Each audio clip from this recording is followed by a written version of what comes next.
சோத்திரம் ஆண்டவரே, நன்றியோடு உம்மை துதிக்கிறோம் ஐயா. அப்பா பிதாவே சோத்திரம், இயேசுவே சோத்திரம், பரிசுத்த ஆவியானவரே உமக்கு கொடான கொடி நன்றி பலி செலுத்தி உம்மை உயர்த்தி போற்றுகிறோம் ஐயா. வாழ்த்தி வணங்கி இருந்த நாளை ஆசீர்வதித்து கொடுங்க. ஏதோ உடைய டிவி முன்பாக அமர்ந்திருக்கிற பிள்ளைகளுக்காக செபிக்கிறோம் ஆண்டவரே. கண்ணீரோடு கவலையோடு வேதனையோடு இருக்கிற பிள்ளைகளுக்கு ஆண்டவரே பாடலும் வார்த்தைகளும் ஆண்டவரே விடுதலை கொடுக்கும்படியாக செபிக்கிறோம். எதிராக எழும்புகிற தீய சக்தியை இயேசுவை நாமத்தை நிர்மூலமாக்கி கொடு. நசரேனா இயேசு கிறிஸ்து நாமத்தை கேட்கிறேன் ஜீவன நல தகப்பனே, ஆமென். தாயும் நீரே தந்தையும் நீரே, எல்லாவற்றிற்கும் எல்லாம் நீரே. தாயும் நீரே தந்தையும் நீரே, எல்லாவற்றிற்கும் எல்லாம் நீரே. வாழ்க்கை பயணத்திலே மேகத்தூணாய் வருபவரே, வாழ்க்கை பயணத்திலே மேகத்தூணாய் வருபவரே. உன் வழியே நான் நடந்தால் ஒரு குறையும் எனக்கில்லையே. உன் வழி நான் நடந்தால் ஒரு குறையும் எனக்கில்லையே. தாயும் நீரே தந்தையும் நீரே, எல்லாவற்றிற்கும் எல்லாம் நீரே.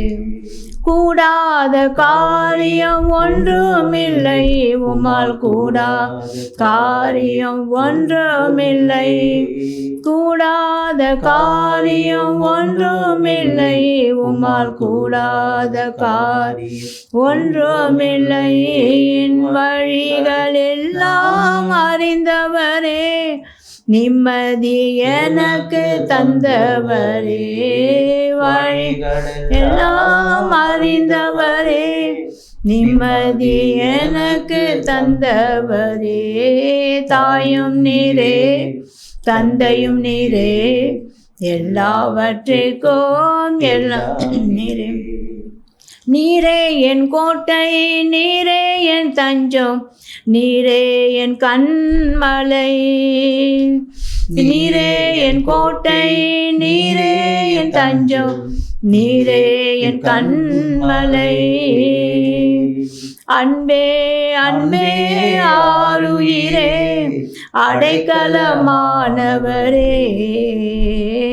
அன்பே அன்பே ஆருயிரே, அடைக்கலமானவரே. தாயும் நீரே தந்தையும் நீரே, எல்லாவற்றிற்கும் எல்லாம் நீரே. அல்லேலூயா அல்லேலூயா. சோத்திரம் ஆண்டவரே, தாயுமானவரே தந்தையுமானவரே, எல்லாவற்றுக்கும் எல்லாமுமான தேவனவா, உங்களால் கூடாத காரியம் ஒன்றும் இல்லை ஆண்டவரே. அல்லேலூயா. உன் வழிகளை நாங்கள் நடந்தால் எங்களுக்கு ஒரு குறை இல்லாதபடி நடத்துகிறவராக இருக்கிறேன். நிம்மதி எங்களுக்கு தருகிறவராக இருக்கிறேன். நீரே எங்களுக்கு கோட்டையாக இருக்கிறேன், நீரே எங்களுக்கு தஞ்சமாக இருக்கிறேன், கண்மலையாக இருக்கிறேன் தகப்பனே. நம்மை போல ஒரு தெய்வம் இல்லையே ராஜா. இப்பொழுதும் கூட ஆண்டவரே அப்பா சோத்திரம் சோத்திரம் சோத்திரம். எங்கள் தேசத்துக்காக நாங்கள் செபிக்கிறோம். தேசத்தில் பஞ்சம் பட்டயம் கொள்ளை நோய் துஷ்டமிருகங்கள் வரக்கூடாது. இப்பொழுதும் கூட ஆண்டவரே அப்பா அந்த ஆசீர்வாதமான மழையை தேசத்தில் கொடுக்கும்படியாக நாங்கள் செபிக்கிறோம். படிக்கிற பிள்ளைகளுக்கு நல்ல ஞானத்தை கொடுங்கய்யா. வாலிப பிள்ளைகளை இரத்த கொட்டைகளை மூடி மறைத்துக்கொள்ளும். போக்களை வரக்குள்ளும் சமூகம் இருக்கட்டும். கிருபை பிள்ளைகளை சூழ்ந்து கொள்ளட்டும் ஆண்டவரே. ஒரு நன்மை குறையப்படக்கூடாது. அல்லேலூயா. சோத்திரம் சோத்திரம் சோத்திரம் அப்பா. இப்பொழுதும் கூட வியாதியினாலும் வறுமையினாலும் இருக்கிற பிள்ளைகளுக்கு இப்போது ஆண்டவரே நீங்கள் வியாதியை ஆண்டவரை எடுத்து போட்டு சுகம் கொடுக்க முடியாது ஜெபிக்கிறோம். வறுமை எடுத்து போடுங்க ராஜா. நான் உன்னை ஆசீர்வதிக்கவே ஆசீர்வதித்து உன் பெயரை பெருக செய்வேன், நீ ஆசீர்வாதமாக இருப்பா என்று சொன்ன தேவன். அப்படியா உண்மை நேசிக்கிறவர்கள் சுகித்திருப்பார்கள் என்று சொன்னீங்களையா. அப்படியா உண்மை நேசிக்கிறவர்கள் சந்தோஷத்தை சமாதானத்தை கொடுங்க. இயேசுவின் நாமத்தை கேட்கிறேன் நல்ல தகப்பனே, ஆமென். பிரியமான ஆண்டவராக இயேசு கிறிஸ்துவினுடைய பிள்ளைகளே, இந்த செய்தியை கேட்டுக்கொண்டிருக்கிற உங்களுக்கு ஆண்டவர் சொல்கிற வார்த்தை எபிரேயர் புத்தகம் 4வது அதிகாரத்தில் 7வது வசனத்தில் உள்ள முதல் பகுதியும் 1வது வசனத்தையும் நான் வாசிக்கிறேன் கேளுங்க. இன்று அவருடைய சத்தத்தை கேட்பீர்களாகில் உங்கள் இருதயங்களை கடினப்படுத்தாதிருங்கள். 7வது வசனத்துடைய முதல் பகுதி, இன்று அவருடைய சத்தத்தை கேட்பீர்களாகில் உங்கள் இருதயங்களை கடினப்படுத்தாதிருங்கள். 1வது வசனம் சொல்லப்படுது, ஆனபடியினாலே அவருடைய இளைப்பாறுதலில் பிரவேசிப்பதற்கு ஏதுவான வாக்குத்தத்தம் நமக்கு உண்டாயிருக்க உங்களில் ஒருவனும் அதை அடையாமல் பின்வாங்கி போனவனாக காணப்படாதபடிக்கு பயந்திருக்க கடவுள். அல்லேலூயா.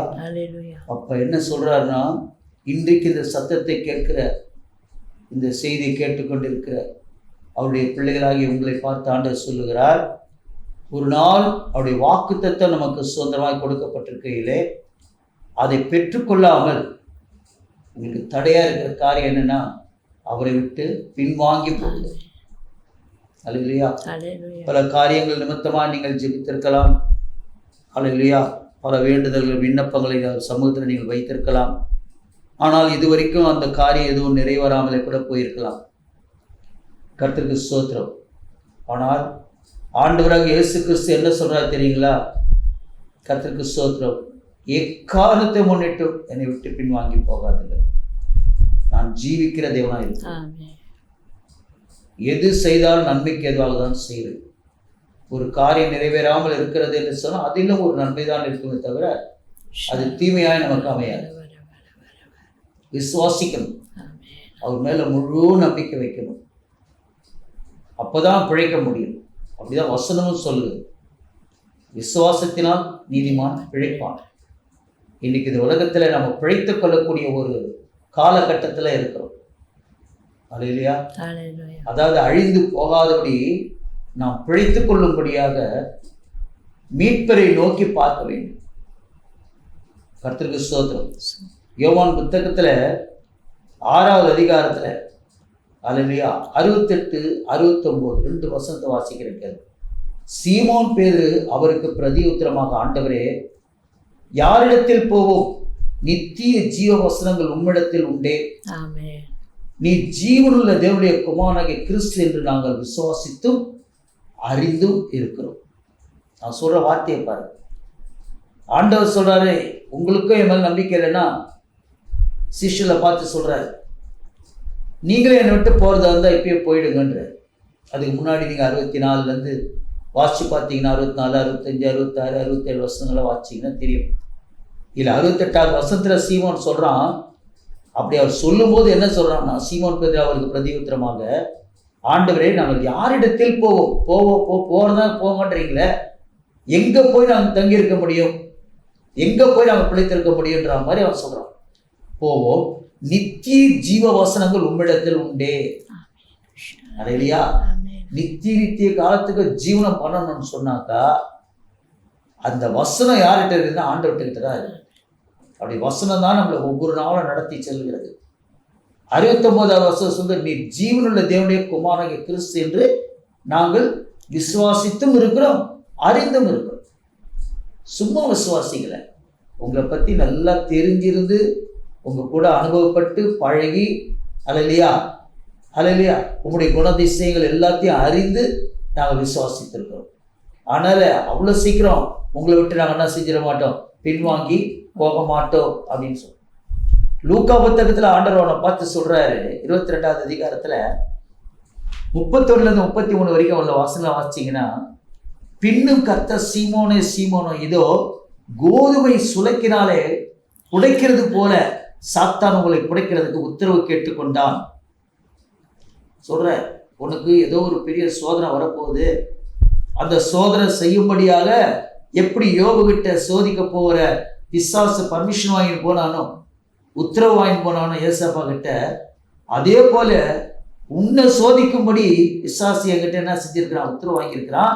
உன்னை எப்படி உடம்புல போறானா, கோதுமை சுளைக்கினால புடைக்கிறது போல சாத்தான் உங்களை புடைக்கிறதுக்கு உத்தரவு கேட்டுக்கொண்டான்ற சொல்லிட்டு ஆண்டவர் சொல்றாரு, நான் சொல்லிட்டேன், பவர் கொடுத்துட்டேன், அவனுக்கு பர்மிஷனும் கொடுத்துட்டேன், ஆனா எனக்கு ஒரு பயம், எங்க சீமோன் என்னை விட்டு பின்வாங்கி போயிடுவானோன்றதுக்காக பிதாவிடத்தில் நான் வேண்டுதல் செய்கிறேன்றார். 32வது வசனத்துல, நானும் உன் விசுவாசம் ஒழிந்து போகாதபடிக்கு, அவன் புடைக்கும் போது உன்னுடைய விசுவாசம் என்னை விட்டு பின்வாங்கி போயிடக்கூடாது.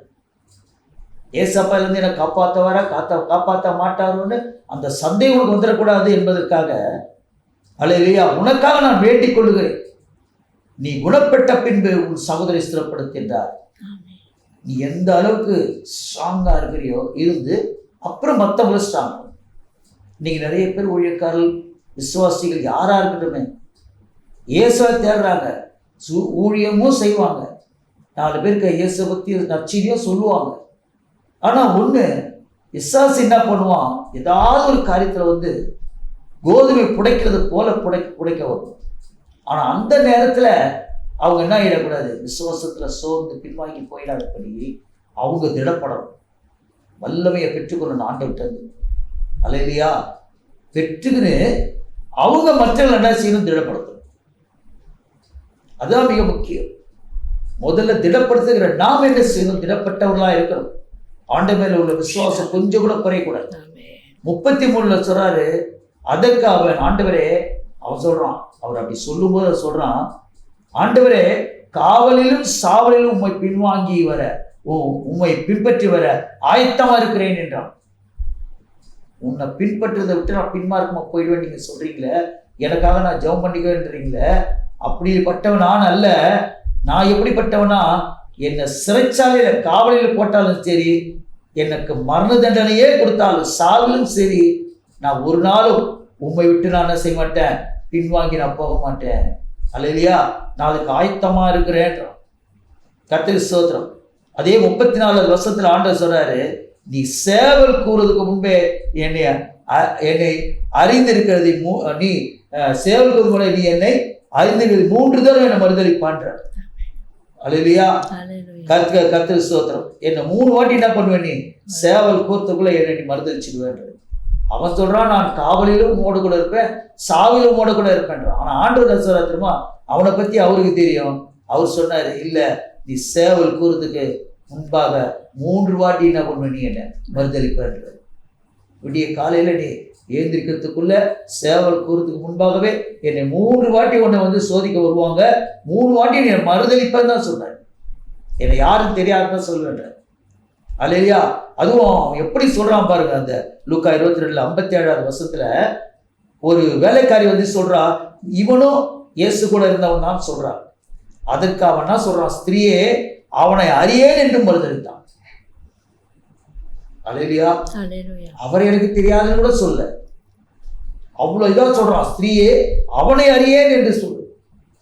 பார்த்தீங்களா, தனக்கு உயிருக்கு ஆபத்து வருது தெரிஞ்ச உடனே ஆண்டவர் என்ன பண்ணிட்டான், அவன் மறுதலிச்சிட்டான். அல்லேலூயா. ஆனா அப்படிப்பட்ட நாம் இருக்கவே கூடாது பிரியமான கர்த்தருக்குள்ள நாம் எப்படி இருக்கணும், கர்த்தருக்கு ஸ்தோத்திரம், உறுதியா இருக்கும். மார்க் புத்தகத்துல சொல்லும்போது மார்க் எழுதுகிறார் 14வது அதிகாரம் 29வது வருஷத்துல, அதற்கு பேதுரு உம்மை போது நிமித்தம் எல்லாரும் இடர் அடைந்தாலும் நான் இடர் அடைய மாட்டேன், உம்மை விட்டு பின்வாங்கி போக மாட்டேன். எல்லாரும் விட்டு போயிடலாம், ஆனா நான் போக மாட்டேன்றான். கர்த்தருக்கு ஸ்தோத்திரம். அல்லேலூயா, கர்த்தருக்கு ஸ்தோத்திரம். ஆனா ஆண்டவர் என்ன செஞ்சாரு, இவன் வந்து முதல்ல என்ன செஞ்சிருந்தான், மீன் பிடிச்சிருந்தான். சீமோன் என்ன பண்ணியிருந்தான், மீன் பிடிச்சிருந்தான். ஆண்டவர் என்ன சொன்னாரு, அவனை என் பின்னே வாருங்கள், உங்களை மனுஷனை பிடிக்கிறவர்களை மாற்றுவேன்னு சொன்னார் மத்தேயு 4:19. அப்படி சொல்லி கூட்டின்னு வந்தாரு. இவன் மனுஷன் பிடிக்கிறதான் வந்தான், உண்மையிலேயே மனுஷனும் பிடிச்சான். இவன் பண்ண பிரசங்கத்துல 3000 பேர் இமீடியட்டா ரட்சிக்கப்பட்டாங்க. அவ்வளவு வல்லமை கொடுத்திருந்தார் ஆண்டவர்.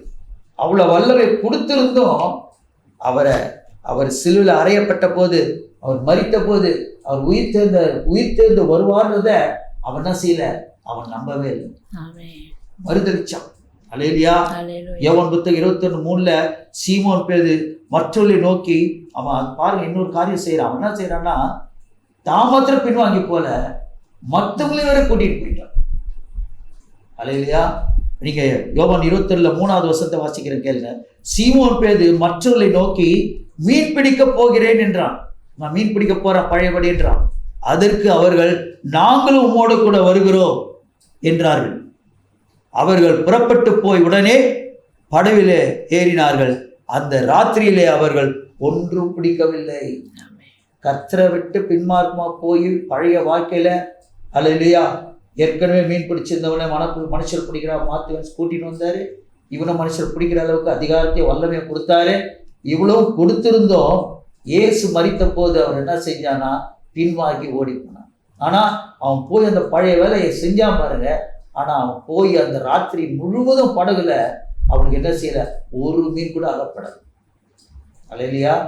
அவரை விட்டு பின்வாங்கி, ஏன்னா நம்மளை தூண்டில் போட்டு ஆண்டவர் பிடிச்சிட்டாருன்னா பின்மார்க்கமா திரும்பி அந்த அவரை விட்டு பின்மான போனோம்னா நமக்கு வாழ்க்கை சரியாவே அமையாது.